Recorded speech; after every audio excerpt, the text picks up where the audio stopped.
দেখেন কি সুন্দর দৃশ্য, এগুলা কিন্তু মধু আছে, প্রত্যেকটা জায়গাতেই মধু আছে।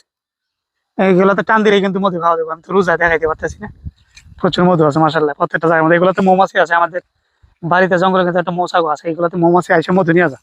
এই যে দেখ মাসাল্লাহ, পুকুর পাড়ে কিভাবে বই আছে, দৃশ্যটা কিন্তু অমায়ক, খুবই সুন্দর। এদিকে হচ্ছে লাউয়ের লাউয়ের লাউয়ের গাছ, এদিকে হচ্ছে লাউয়ের গাছ।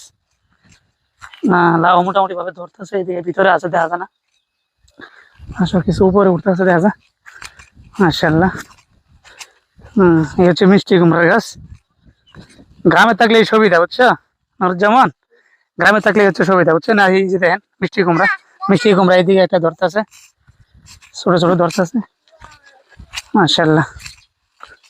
হ্যাঁ, শাকসবজির অভাব পড়ে না, বিভিন্ন শাকসবজি, হ্যাঁ একদম অথেন্টিক শাকসবজি পাওয়া যায়।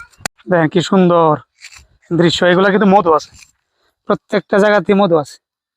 এইগুলাতে টান দিলেই কিন্তু মধু খাওয়া যাবে। আমি তো রোজা দেখাইতে পারতেছি না, প্রচুর মধু আছে মাসাল্লাহ প্রত্যেকটা জায়গার মধ্যে। এগুলোতে মৌমাছি আছে, আমাদের বাড়িতে জঙ্গলে কিন্তু একটা মৌচাক আছে, এগুলোতে মৌমাছি আইসে মধু নিয়ে যায়। এই যে দেখ মাশাল্লাহ, পুকুর পাড়ে কিভাবে বই আছে, দৃশ্যটা কিন্তু অমায়ক, খুবই সুন্দর। এদিকে হচ্ছে লাউয়ের গাছ, এদিকে হচ্ছে লাউয়ের গাছ। লাউ মোটামুটি ভাবে ধরতেছে, এদিকে ভিতরে আছে দেখা যায় না, আসলে কিছু উপরে উঠতেছে দেখা যায় মাশাআল্লাহ। এই হচ্ছে মিষ্টি কুমড়ার গাছ। গ্রামে থাকলে এই সুবিধা, বুঝছো? আর যেমন গ্রামে থাকলে হচ্ছে সুবিধা, বুঝছো না? এই যে দেখেন মিষ্টি কুমড়া এইদিকে একটা ধরতেছে, ছোট ছোট ধরতেছে মাশাআল্লাহ।